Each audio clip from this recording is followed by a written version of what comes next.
नमो बुद्धाय नमस्कार। स्वागत है आपका सत्य की उस यात्रा में जहां आज हम उस क्षण के साक्षी बनेंगे जिसने मानवता के इतिहास को हमेशा के लिए बदल दिया। बोध गया के बोधि वृक्ष के नीचे जब सिद्धार्थ बुद्ध हुए तो वह सिर्फ एक इंसान का जागना था। वह सिद्धार्थ का अपना एकांत था, अपनी मुक्ति थी, अपना मौन था। अगर बुद्ध वहीं रुक जाते तो दुनिया उन्हें शायद एक महान सन्यासी के रूप में याद रखती। बुद्ध के कदम जब बोध गया से सारनाथ की मिट्टी पर पड़े तो वह एक व्यक्ति का जागरण नहीं बल्कि धम्म का जागरण बना। जब तक सत्य एक व्यक्ति के पास है वह सिर्फ ज्ञान है, लेकिन जब वही सत्य सबके दुखों का इलाज करने लगे तो वह धम्म बन जाता है। बोध गया में सिद्धार्थ ने खुद को पाया, लेकिन सारनाथ में उन्होंने संसार को पाया। अधिक गहराई से समझने के लिए हमारी पिछली वीडियोस जरूर देखें ताकि आपको पता चले कि आज जो तथागत सूर्य की तरह चमक रहे हैं उनके पीछे कितनी काली रातों का सन्नाटा छिपा है। वह सन्नाटा जहां सिद्धार्थ ने अपनी भूख से युद्ध किया, जहां उन्होंने अपनी ही मृत्यु का साक्षात्कार किया और जहां उन्होंने मारा अंधकार की शक्ति के अंतिम प्रहार को अपने धैर्य से कुचल दिया। आज की इस विशेष प्रस्तुति में हम गहराई से उतरेंगे उस मनोवैज्ञानिक युद्ध में जहां अहंकार का विसर्जन हुआ और सिंहनाद की पहली गूंज सुनाई दी। तैयार हो जाइए, अपनी आंखें मूंद लीजिए और खुद को महसूस कीजिए आश्यपत्तन के उन शांत जंगलों में। आज से हजारों साल पहले वाराणसी की सीमा पर स्थित आश्यपत्तन का वह मृगदाव, हिरणों का जंगल। दोपहर ढल रही है लेकिन सूरज की तपिश अभी भी हवा में मौजूद है। धूल के बारीक कण सुनहरी रोशनी में नाच रहे हैं। दूर कहीं से सारस के बोलने की आवाज आती है जो इस सन्नाटे को और गहरा कर देती है। यहां 5 तपस्वी कौंडिन्य, भद्रीय, वप, महानाम और अश्वजित कठोर साधना में लीन हैं। उनके शरीर जर्जर हैं, हड्डियां दिखाई दे रही हैं और चेहरों पर उस सत्य को न पा सकने की हताशा है जिसे वे वर्षों से खोज रहे हैं। अचानक दूर क्षितिज पर एक आकृति उभरती है, एक सन्यासी जिसके चलने में न हड़बड़ाहट है न थकावट। वह नंगे पैर है लेकिन उसके हर कदम से ऐसा लगता है जैसे धरती स्वयं को उसके नीचे बिछा रही है। यह सिद्धार्थ हैं। पांचों तपस्वियों की नजर दूर से आती उस आकृति पर पड़ती है। कौंडिन्य, जो सबसे वृद्ध और अनुभवी है, अपनी आंखें सिको दाकर देखता है। वह देखो, वह फुसफुसाता है, उसकी आवाज में कड़वाहट है। वह विलासी सिद्धार्थ आ रहा है, वही जिसने साधना का मार्ग छोड़कर खीर खाई थी, जिसने तपस्या को बीच में ही त्याग दिया। पांचों के बीच एक मूक सहमति बनती है, एक मनोवैज्ञानिक दीवार खड़ी की जाती है। वे आपस में प्रतिज्ञा करते हैं, न हम उसका स्वागत करेंगे, न उसके लिए खड़े होंगे, न उसका पात्र थामेंगे। वह भ्रष्ट है। अगर वह बैठना चाहे तो खाली पड़ा वह आसन देख ले, पर हम उसे सम्मान नहीं देंगे। यह एक मौन बहिष्कार का संकल्प था, अहंकार का वह किला जिसे उन्होंने अपनी साधना के अभिमान से बनाया था। जैसे जैसे बुद्ध करीब आते हैं, वातावरण का घनत्व बदलने लगता है। यह विज्ञान का वह सूक्ष्म नियम है जहां एक उच्च ऊर्जा क्षेत्र, हाई एनर्जी फील्ड, निम्न ऊर्जा को विस्थापित करने लगता है। बुद्ध के शरीर से निकलने वाली आभा, ओरा, जिसे पाली में ब्याम कप्पभा कहा गया है, उन पांचों के मानसिक घेरे को भेदने लगती है। बुद्ध अब केवल 100 कदम दूर हैं। उनकी चाल में एक सिंह जैसी गरिमा है। उनके चेहरे पर वह प्रशांत भाव है जिसे देखकर मन की सारी हलचलें थम जाएं। उन पांचों तपस्वियों के भीतर एक अजीब उथल पुथल शुरू होती है। उनका संकल्प डगमगाने लगता है। उनके हाथ कांप रहे हैं, पैर सुन्न हो रहे हैं। ये एक अदृश्य मनोवैज्ञानिक युद्ध है। अश्वजित के मन में विचार आता है, यह वही सिद्धार्थ है? नहीं, यह कोई और है। इसके चेहरे पर यह प्रकाश कहां से आया? महानाम को लगता है जैसे उसके फेफड़ों में हवा कम पड़ रही है। वप का शरीर पसीने से तरबतर हो जाता है। वे एक दूसरे की ओर नहीं देख पा रहे हैं क्योंकि हर कोई अपने भीतर उस हार को महसूस कर रहा है जो वे बुद्ध के सामने मान चुके हैं। जैसे ही बुद्ध उस घेरे में प्रवेश करते हैं जहां वे पांचों बैठे हैं, वह अदृश्य शक्ति अपना काम करती है। वह शक्ति कोई जादू नहीं बल्कि बुद्ध की मैत्री, मेटा और करुणा का उच्चतम कंपन है। अचानक जैसे किसी ने कोई तार काट दिया हो, उनका अहंकार ढह जाता है। कौंडिन्य, जिसने सबसे पहले विरोध की कसम खाई थी, अनजाने में ही अपनी जगह से खड़ा हो जाता है। उसके पीछे पीछे बाकी चार भी ऐसे उठते हैं जैसे किसी सम्मोहन में हो। कोई भागकर बुद्ध का पात्र, भिक्षा पात्र थाम लेता है, कोई उनके चरणों को धोने के लिए जल लेने दौड़ता है, कोई उनके लिए आसन बिछाने लगता है। वे भूल गए अपनी कस्में, वे भूल गए अपना विरोध। एक बुद्ध की उपस्थिति ने उनके वर्षों के संचित अहंकार को चंद पलों में विसर्जित कर दिया। बुद्ध शांति से बैठते हैं। उनके चेहरे पर एक हल्की मुस्कान है जिसमें कोई उपहास नहीं, केवल करुणा है। वे पांचों उनके सामने खड़े हैं, भ्रमित और लज्जित। वे अभी भी उन्हें आवुस, मित्र स्लैश बराबर का कहकर पुकारते हैं। आवुस सिद्धार्थ, क्या तुमने वह पा लिया जिसके लिए तुमने घर छोड़ा था? बुद्ध की आवाज गूंजती है, गहरी, गंभीर और बादलों की गर्जना जैसी। तथागत को आवुस कहकर संबोधित न करो। तथागत अब अर्हत हैं, वे सम्यक संबुद्ध हैं। कान खोलो और सुनो, मृत्युहीन अमृता पा लिया गया है। मैं तुम्हें धर्म का उपदेश दूंगा। यह सिंहनाद की पहली गूंज थी। उन पांचों के मन में अब कोई तर्क नहीं बचा था। उनके भीतर का कोलाहल शांत हो चुका था। अब वे तैयार थे उस ज्ञान को ग्रहण करने के लिए जिसने संसार की दिशा बदलने वाली थी। मृगदाव के उस शांत कुंज में, जहां अभी अभी पांचों तपस्वियों का अहंकार ढहा था, एक भारी सन्नाटा व्याप्त है। बुद्ध आसन पर विराजमान हैं। उनकी देह से फूटती स्वर्ण आभा उस ढलती शाम को भी दीप्तिमान कर रही है। पांचों तपस्वी, कौंडिन्य, भद्रीय, वप, महानाम और अश्वजित, बुद्ध के चरणों के पास बैठे हैं, लेकिन उनके मन में अभी भी एक सूक्ष्म द्वंद्व है। भले ही उनके शरीर झुक गए थे, लेकिन उनकी बुद्धि अब भी सिद्धार्थ को उसी पुराने साथी के रूप में देख रही थी जिसने कभी उनके साथ भूखा रहकर तपस्या की थी। कौंडिन्य अपनी पुरानी आदत के वश होकर धीमी और थकी हुई आवाज में कहता है, आवुस्सो मित्र सिद्धार्थ, तुमने तो कठोर तप का मार्ग त्याग दिया था, तुमने तो अन्न ग्रहण कर लिया था, फिर तुम्हें वह बोधे, वह परम ज्ञान कैसे प्राप्त हो सकता है जो हम जैसे घोर तपस्वियों को भी अब तक नहीं मिला? आवुसो, आवुसो, पाली भाषा का वह शब्द जो बराबरी के मित्रों के लिए प्रयोग किया जाता है। यह संबोधन उस पुराने सिद्धार्थ के लिए था जिसे वे जानते थे, लेकिन जिसे वे देख रहे थे वह अब सिद्धार्थ नहीं था। बुद्ध की आंखें धीरे से खुलती हैं।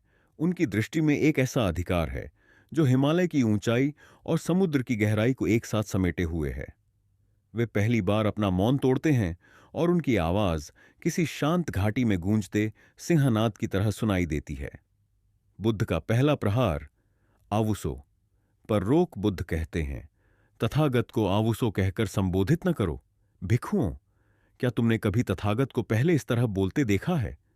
क्या तुमने पहले कभी मेरे चेहरे पर यह आभा, यह निश्चय देखा है? यह कोई अहंकार नहीं था, यह एक तथ्य की घोषणा थी। बुद्ध उन्हें समझा रहे थे कि जिस व्यक्ति को वे देख रहे हैं वह अब उनका पुराना मित्र नहीं रहा। वह पुराना सिद्धार्थ मर चुका है। वह व्यक्तित्व, वह अहंकार, वह यादें सब निरंजना के जल में बह चुकी हैं।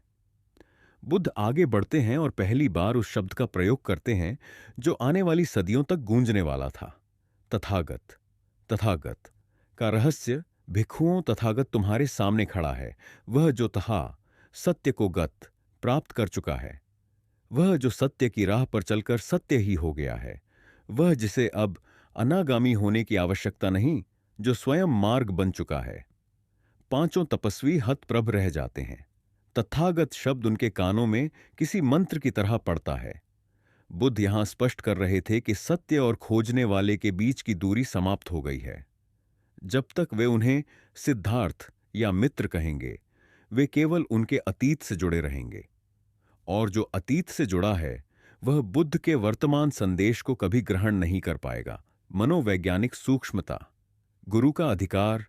बुद्ध जानते थे कि जब तक इन पांचों के मन में बराबरी का भाव रहेगा तब तक वे शिष्य नहीं बन पाएंगे, और बिना शिष्य बने उस गहन ज्ञान का बीजारोपण संभव नहीं था।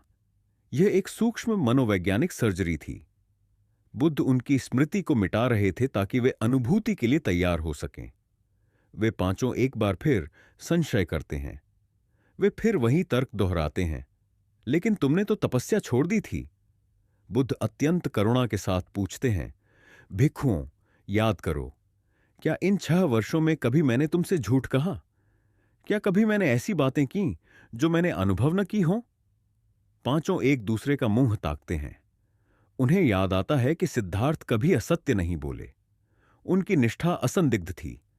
बुद्ध का स्वर अब और भी अधिकारपूर्ण हो जाता है। कान खोलो तपस्वियों, मृत्युहीन अमृत पा लिया गया है। शासन अनुशासन मिल गया है। मैं तुम्हें वह मार्ग दिखाऊंगा जिसे जानकर तुम स्वयं इसी जन्म में, इसी समय उस परम सत्य को साक्षात कर लोगे जिसके लिए कुलपुत्र घर से बेघर होते हैं। यह बुद्ध शब्द का वह अधिकार था जो किसी पदवी से नहीं, बल्कि होने, बीइंग से आया था।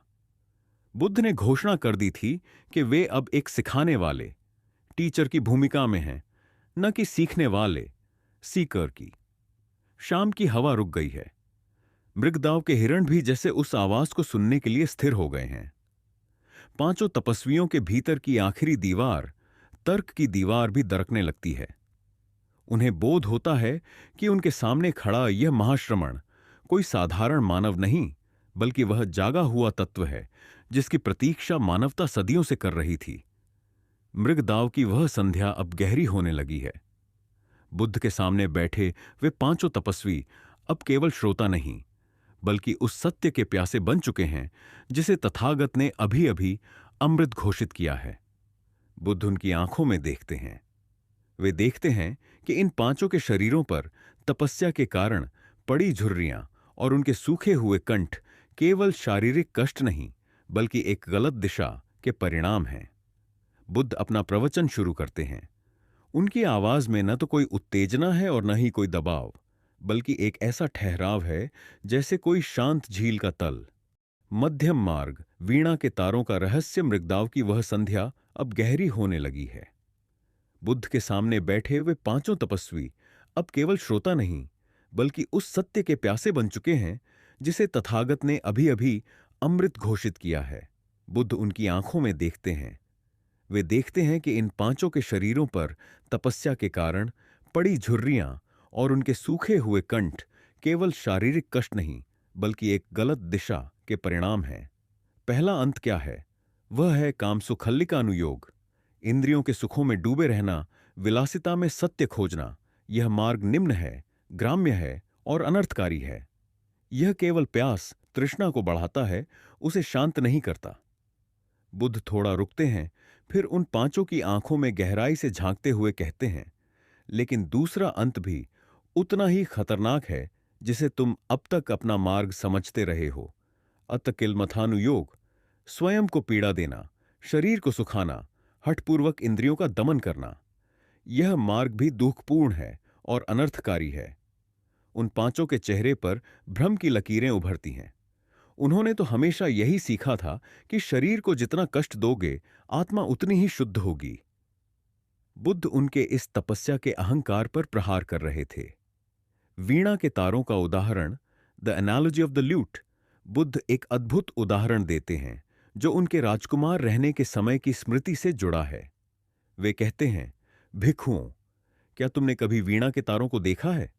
यदि वीणा के तारों को बहुत अधिक कस दिया जाए तो क्या उनसे मधुर संगीत निकल सकता है? पांचों मौन हैं। बुद्ध स्वयं उत्तर देते हैं, नहीं, यदि तार बहुत कसे हुए हों तो वे टूट जाएंगे, और यदि उन तारों को बहुत ढीला छोड़ दिया जाए तो क्या तब संगीत निकलेगा? नहीं, तब उनमें से कोई स्वर ही नहीं फूटेगा। संगीत केवल तब पैदा होता है जब तार मध्य में हो, न बहुत कसे हुए न बहुत ढीले। ठीक इसी तरह यह जीवन है।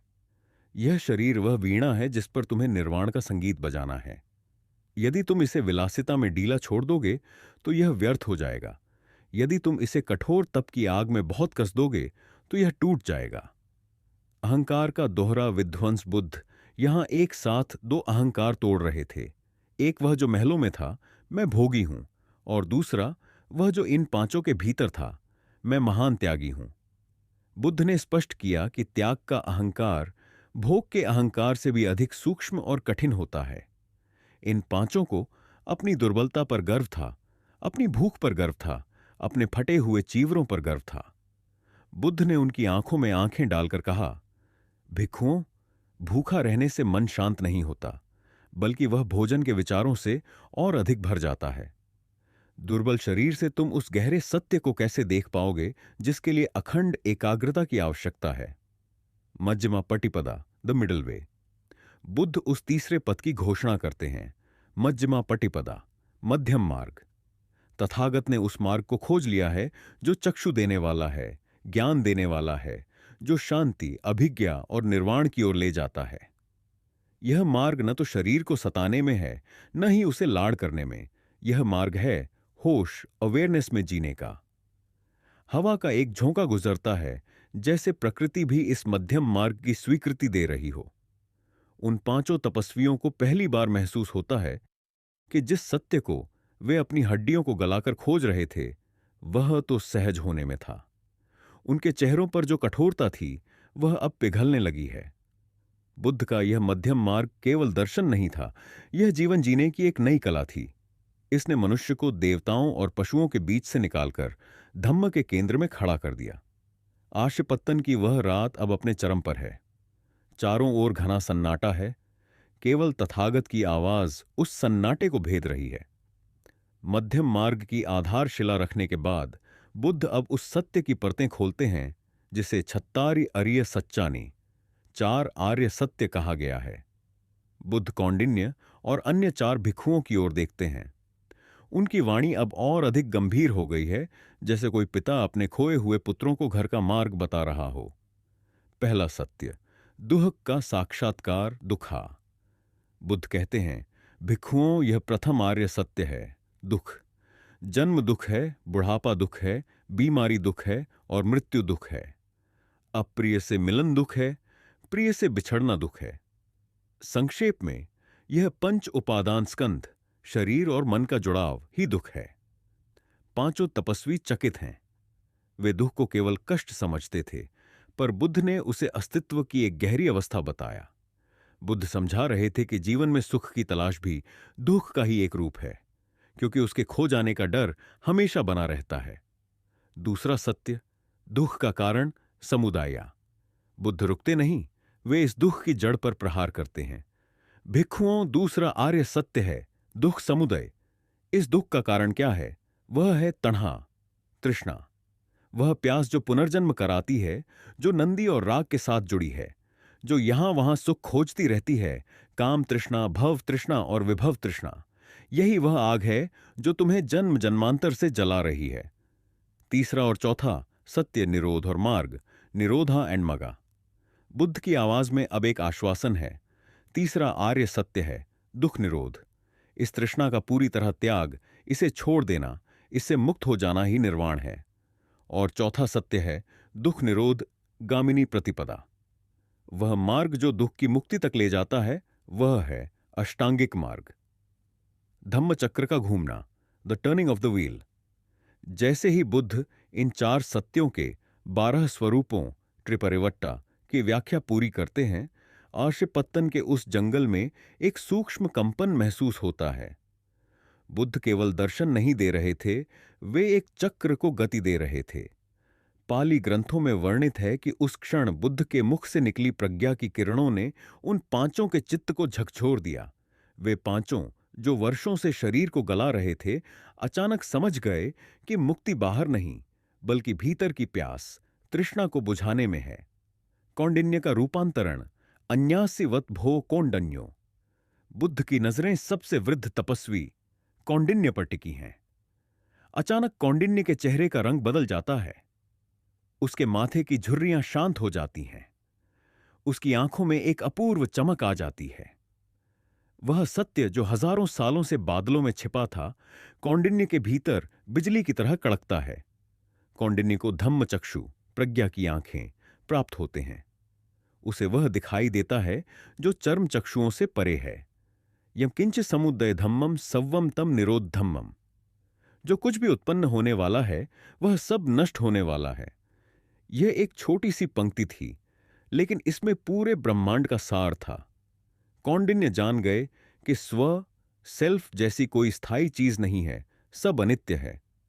बुद्ध, जो कौंडिन्य के भीतर घटित हो रही इस क्रांति को देख रहे थे, हर्षित होकर एक सिन्ह गर्जना करते हैं, अन्यासी वत भो कौंडन्यो, अन्यासी वत भो कौंडन्यो।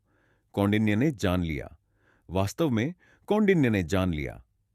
यही वह क्षण था जब सिद्धार्थ के बुद्ध होने का प्रमाण संसार को मिला। ज्ञान केवल एक व्यक्ति बुद्ध तक सीमित नहीं रहा, वह संक्रामक हो गया। वह एक हृदय से दूसरे हृदय में उतर गया। बाकी चार साथी स्तब्ध रह गए। उन्होंने कौंडिन्य के चेहरे पर वह शांति देखी जो उन्होंने पहले कभी किसी मनुष्य में नहीं देखी थी। वे समझ गए कि तथागत ने उन्हें वह दे दिया है जो संसार की कोई भी दौलत या कोई भी तपस्या नहीं दे सकती थी। धम्मचक्र घूम चुका था। अब इसे कोई देव, कोई मार, कोई ब्रह्मा और कोई शक्ति रोक नहीं सकती थी। रात का अंतिम पहर है। सारनाथ के मृगदाव में हवा अब शीतल हो चली है। ओस की बूंदें घास के तिनकों पर मोती की तरह चमक रही हैं। कौंडिन्य के चेहरे पर खिल्ली वह दिव्य शांति अब संक्रामक हो चुकी है। बुद्ध की वाणी ने उस जंगल के सन्नाटे को एक पवित्र संगीत में बदल दिया है। अजीब बात यह है कि उस स्थान पर मौजूद मृग, हिरण भी भयमुक्त होकर बुद्ध के निकट आ गए हैं। हिंसक पशुओं की स्वाभाविक आक्रामकता शांत हो चुकी है, जैसे प्रकृति स्वयं श्वास रोककर इस ऐतिहासिक क्षण को देख रही हो। अहंकार का पूर्ण विसर्जन कौंडिन्य, जो अब अज्ञा कौंडिन्य, वह जिसने जान लिया कहलाने वाले थे, अपने स्थान से उठते हैं। उनका पुराना सन्यासी का अभिमान, उनकी वर्षों की हठयोग वाली साधना, उनका पांडित्य, सब बुद्ध के चरणों में धूल की तरह झड़ चुका है। वे बुद्ध के सम्मुख नतमस्तक होते हैं। उनकी आवाज भारी है, लेकिन उसमें एक अपूर्व स्पष्टता है। भंते, तथागत, मुझे वह मार्ग मिल गया। अब मुझे और कहीं नहीं जाना। मुझे अपने चरणों की शरण में लें। मुझे प्रव्रज्ञा, दीक्षा दें। ए भिक्खु, ब्रह्मांड का सबसे सरल निमंत्रण बुद्ध की आंखों में करुणा की वैसी ही चमक है जैसी एक मां की आंखों में अपने नवजात को देखकर होती है। वे कोई लंबी दीक्षा विधि नहीं अपनाते, कोई कठिन अनुष्ठान नहीं करते। बुद्ध केवल दो शब्द कहते हैं जो आने वाले हजारों वर्षों तक लाखों भिक्षुओं के लिए दीक्षा का मंत्र बनने वाले थे। एहि भिक्षु, आओ भिक्षु, एहि भिक्षु। धम्म अच्छी तरह कहा गया है। अब ब्रह्मचर्य का पालन करो ताकि दुखों का पूरी तरह अंत हो सके। इन शब्दों के साथ ही कौंडिन्य संघ के पहले सदस्य बन जाते हैं। धीरे धीरे बुद्ध के वचनों की गहराई बाकी चार साथियों वप, भद्रिय, महानाम और अश्वजित के भीतर भी उतरती है। एक एक करके उनकी आंखों से भी अब विद्या का पर्दा हटने लगता है। वे भी उसी एहि भिक्खु के मंत्र के साथ तथागत के चरणों में समर्पित हो जाते हैं। आर्षपत्तन का वह छोटा सा कोना अब तीर्थ बन चुका है। यहां त्रिरत्न पूरे हुए। बुद्ध, वह जो जाग गया। धम्म, वह सत्य जो बुद्ध ने जाना। संघ, वे लोग जो उस मार्ग पर चलने के लिए संगठित हुए। प्रकृति का मौन समर्थन पाली ग्रंथों में वर्णन है कि जब यह पहला संघ बना तो पृथ्वी ने अपनी प्रसन्नता व्यक्त की। बुद्ध ने उन पांचों को केवल सन्यासी नहीं बनाया, उन्हें अरहत की अवस्था तक पहुंचाया। उन्होंने उन्हें सिखाया कि अब वे व्यक्ति नहीं रहे, वे अब धम्म के वाहक हैं। बुद्ध उन्हें देखते हैं और उनके भीतर छिपी उस ऊर्जा को पहचानते हैं जो अब इस अमृत को पूरे विश्व में ले जाने वाली है। मृगदाव के उस शांत कूंज में बुद्ध अब अपना अंतिम निर्देश देने के लिए तैयार होते हैं। सिंहनाद का विस्तार। बहुजन हिताय बुद्ध कहते हैं, भिक्षुओं, अब तुम मुक्त हो। जैसे मैं मुक्त हूं, वैसे ही तुम भी सांसारिक बंधनों से मुक्त हो चुके हो। अब जाओ, एक दिशा में दो भिक्षु मत जाना। अकेले अकेले निकल पड़ो उस मार्ग पर जहां लोग प्यासे हैं। वे वह अमर संदेश देते हैं जो आज भी बौद्ध दर्शन का प्राण है। चरत भिक्खवे चारिकम बहुजन हिताय बहुजन सुखाय। हे भिक्षुओं, भ्रमण करो, बहुतों के हित के लिए, बहुतों के सुख के लिए, संसार पर करुणा करने के लिए। पटकथा का उपसंहार, सूरज की पहली किरण सारनाथ की धरती को छूती है।